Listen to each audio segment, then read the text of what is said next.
देवी तुम्ही? हो, बरीच रात्र उलटून गेली आणि तुम्ही अजूनही झोपला नाहीत?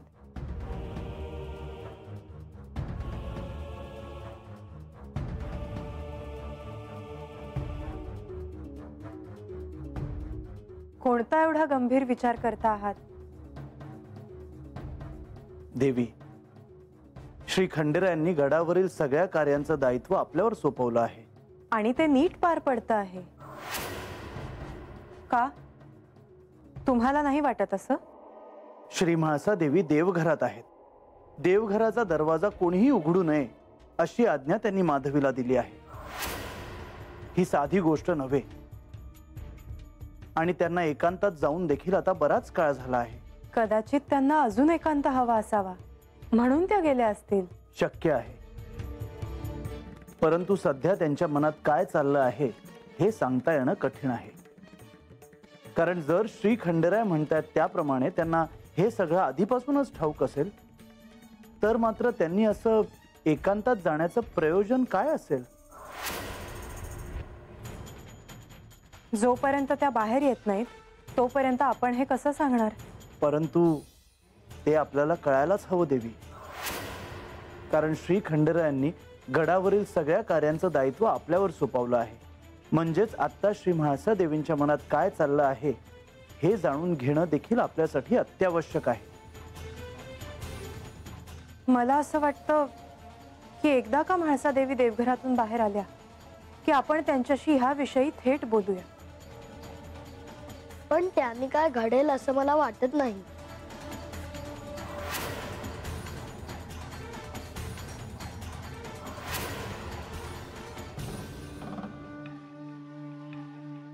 अजून कसं काय नाही आलं देव? कुठं गेलं असत्या?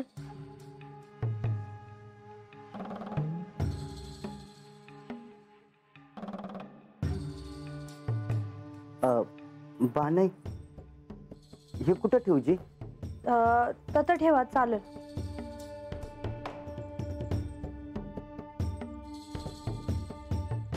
बानाई तुम्हासनी आणि देवासनी काय हवं असेल तर सांगा जी, मी हातच आहे. राघोबा जी तुम्हासनी देव दिसलं भाई कुठं? नाही जी, मगा तुम्हासनी आणि देवासनी बघितलं तेवढंच, त्यानंतर त्याला देव काही दिसलं नाही जी कुठं. बानाई मी असं करतो, बाहेर बघतो, देव कुठं दिसलं तर त्यासनी सांगावा देतो जी तुमचा. हा जी.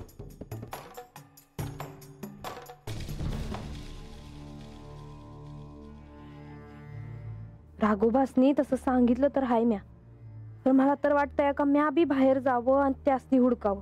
बघू पर असत्याल कुठं देव?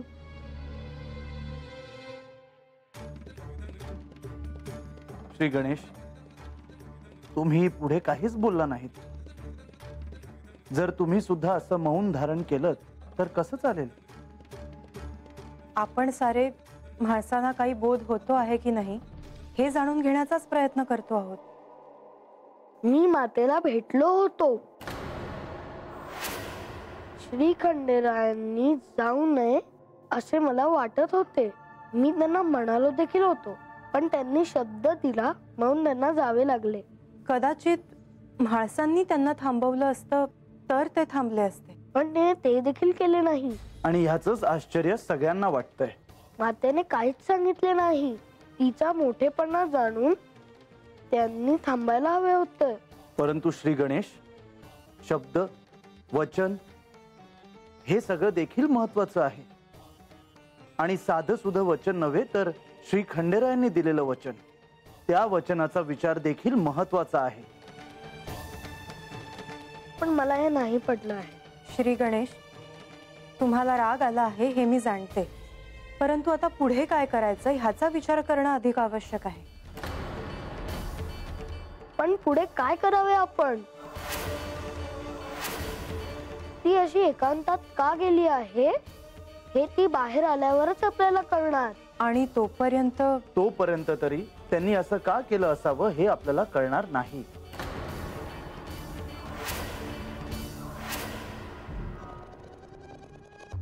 अरे ह्यो हत काय करतोय?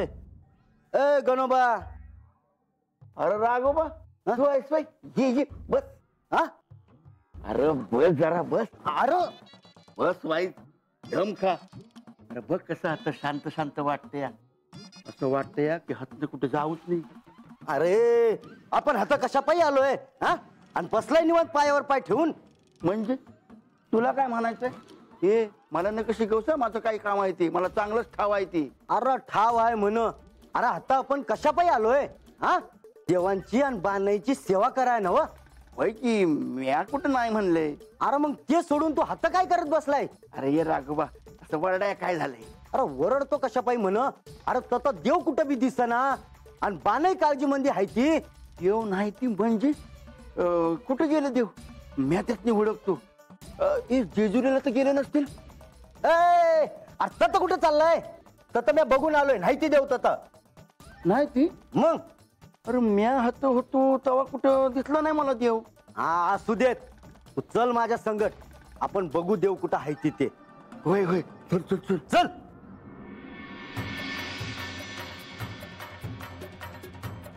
माधवी, काय झालं? देवी अजूनही देवघरातच आहेत.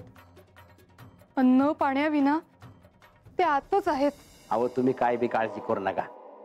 मी जाऊन प्रधानजीसनी सांगतो, ते सांगतील काय करायचं ते. हो हो, तुम्ही जाऊन त्यांना सांगा.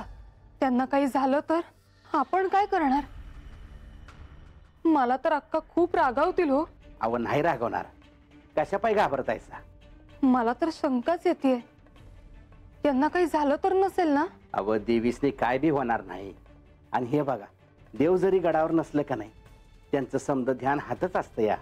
पण हे सगळं करताना माझं नाव कुठेही येणार नाही. हे पहा, होय. देवींनी मला सांगितलं होतं, कुणालाही आत येऊ देऊ नका. त्यांची आज्ञा मोडली तर त्यांना नाही आवडायचं. वय आता ते भ्या मला बी हायच की. पण काय तो निर्णय लवकर घ्या. अहो तुम्ही काय बी काळजी करू नका. मी आत्ताच जातो आणि प्रधानजीसनी घेऊनच येतो. हा?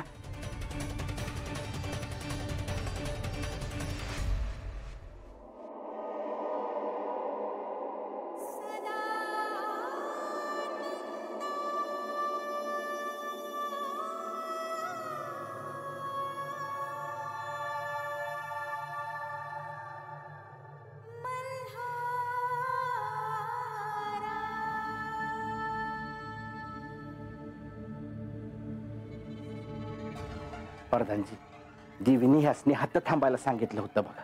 हो, आणि कुणालाही आत येऊ द्यायचं नाही असं. किती वेळ झाला असेल? अहो दिस उलटून गेला, रात उलटून गेली, लय वेळ झाला बघा. आणि आतमध्ये पाणी नाही, खायला नाही. देवी उपाशी आहेत. आता काय करायचं कळना झालंय बघा. परंतु जर त्यांनीच आदेश दिला असेल तर आपण तरी द्वार कसं उघडणार? अशा वेळी त्यांच्या आदेशाचं पालन आपण केलंच पाहिजे असं काही नाही. पण मातेला क्रोध आला तर? परंतु आहे त्या परिस्थितीला आपल्याला सामोरं जावं लागेल. कारण जर उद्या श्री खंडेरायांनी आपल्याला विचारलं की तात्काळ निर्णय का नाही घेतला, तर आपण काय उत्तर देणार आहोत? प्रधानजी, आता तुम्ही जे सांगचाल ते आम्ही ऐकू. आम्ही तिघं आत जातो आणि काय चालले आहे ते पाहतो. श्री म्हाळसा देवींना जर क्रोध आला तर त्याला आम्हीच सामोरे जाऊ. तुम्ही दोघं इथेच थांबा, आत येऊ नका. आता तुम्ही सांगचाल तसं.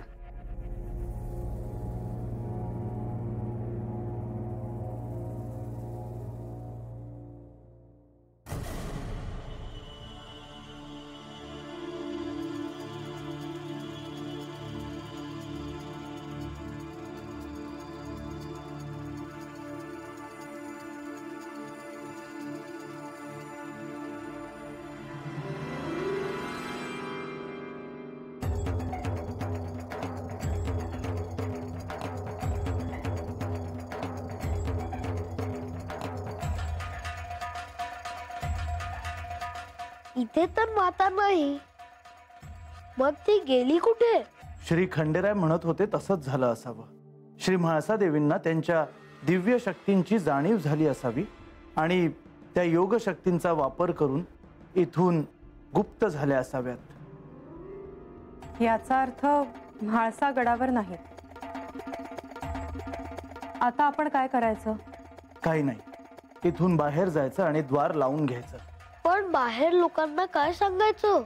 त्यांना सांगायचं की श्री म्हाळसा देवींना एकांतात राहू द्या, त्यांना मौनात राहू द्या आणि त्यांच्या इच्छेचा मान राखूया.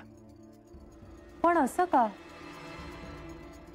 कारण श्री म्हाळसा देवी गडावर नाहीत हे जर सगळ्यांना कळलं तर वार्ता सगळीकडे पसरेल आणि लोक चिंतेने गडाच्या दिशेने येऊ लागतील आणि त्यांना आवरणं अवघड जाईल. आणि जर ही वार्ता श्री खंडेरायांना मिळाली तर ते थेट इथे येतील आणि त्यांना काय उत्तर द्यायचं हा प्रश्न उभा राहील. आपण म्हणतात तसंच करूया. मग आता आपण निघूया आणि इथे कोणालाही प्रवेश करता येणार नाही असा आदेश देऊ. पण हा प्रश्न राहतोच की माता गेली कुठे? आपण त्यांचा शोध घेऊ श्री गणेश, परंतु आता आपण बाहेर जायला हवं, नाहीतर सगळे आत येतील आणि त्यांना समजावणं अवघड होईल. चला.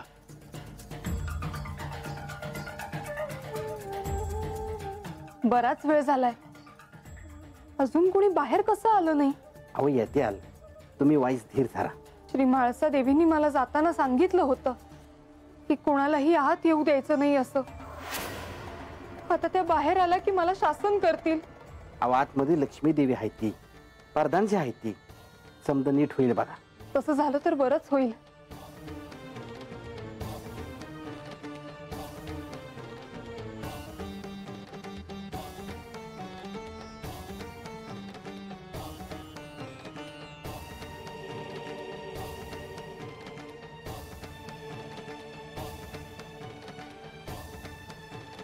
देवी त्यांनी मौन आणि एकांतवास स्वीकारला आहे. त्यांना त्यांच्या इच्छेप्रमाणे आपण एकटंच राहू द्यावं. मला मात्र श्री खंडेरायांना भेटणं आवश्यक आहे.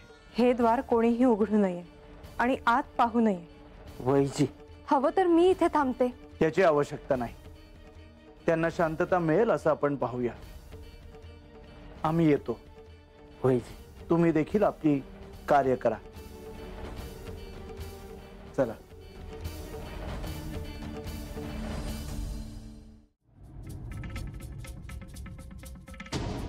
नारायण नारायण, काही कळे नसे झाले आहे. या आश्रमात माझी एका वृद्ध स्त्रीशी भेट होईल असे श्री म्हाळसा देवींनी मला सांगितले आहे, परंतु इथे तसे कोणीच दिसत नाही.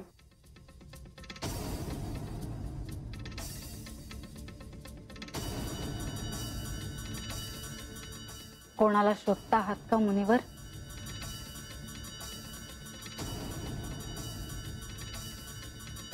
कदाचित आपल्यालाच.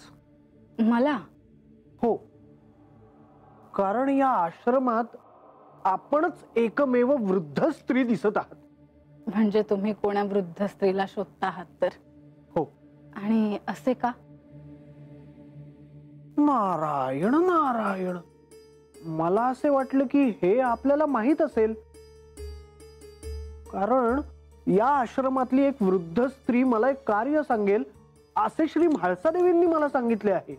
म्हाळसा देवी म्हणजे श्री खंडेरायांच्या पत्नीच ना? हो, आणि आता माझी खात्री पटली आहे की आपणच मला ते यथोचित कार्य सांगणार आहात. मला तर त्याबद्दल काहीच कल्पना नाही, पण त्यांनी तुम्हाला असे का सांगितले हे काही माझ्या ध्यानात येत नाही. असे कसे होईल? नाहीतर त्या मला असं काही सांगणार नाही. मी असत्य बोलते आहे असे म्हणायचे आहे का तुम्हाला मुनिवर?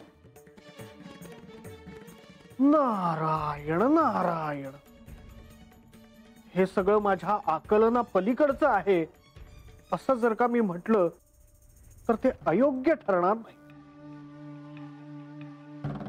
परंतु मला असे वाटते की आपल्या वयोमानानुसार आपल्या स्मरणातून ते निघून गेले असावे. शक्य आहे. मी मघाच पासून आठवण्याचा प्रयत्न करते आहे, पण काही केल्या माझ्या स्मरणात येत नाही. आता मी काय करावे हेच मला कळेनासे झाले आहे. माझं ऐकाल? नारायण नारायण, म्हणजे अखेर तुम्हाला ते कार्य आठवले तर? नाही, पण मी आठवण्याचा प्रयत्न करेन. तोवर तुम्ही इथून जाऊ नका असे सांगायचे होते मला. असे कसे शक्य होईल? काय आहे, एके ठिकाणी मला फार काळ थांबता येत नाही. पण खरंच जर असं काही कार्य असेल तर मला जोपर्यंत स्मरण होत नाही तोपर्यंत तुम्हाला इथून जाता येणार नाही मुनिवर. कारण तुम्ही त्याच कार्यासाठी इथे आला आहात, हो ना? नारायण नारायण, आता दुसरा पर्यायही नाही. मी लवकरच आठवण्याचा प्रयत्न करेन, पण तुम्ही ह्यासाठी इथे आला आहात हे कोणाला सांगू नका मुनिवर. नारायण नारायण नारायण.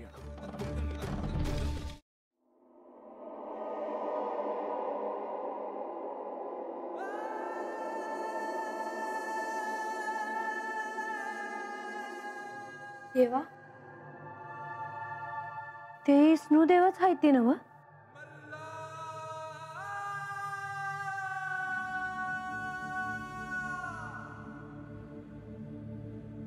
होय, प्रधानजीच इकडे येत आहेत.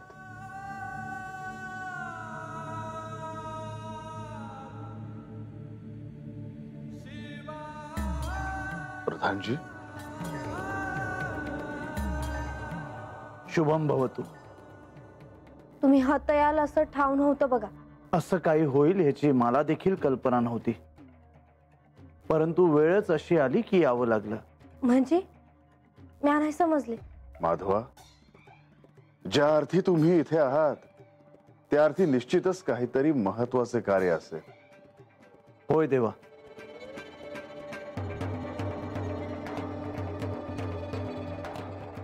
नारायण नारायण, माझे आराध्य साक्षात श्री विष्णू इथे प्रकट झाले आहेत.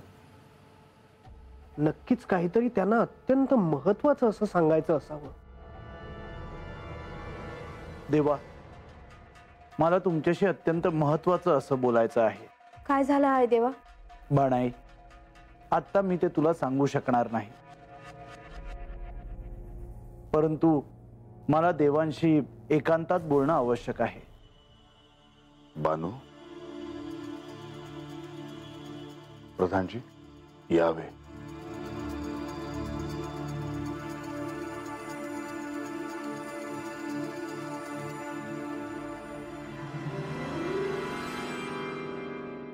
माधवा, असं काय झालंय की ज्यासाठी तुम्हाला इतकं दूर यावं लागलं? देवा, श्री म्हाळसा देवी गडावर नाहीत.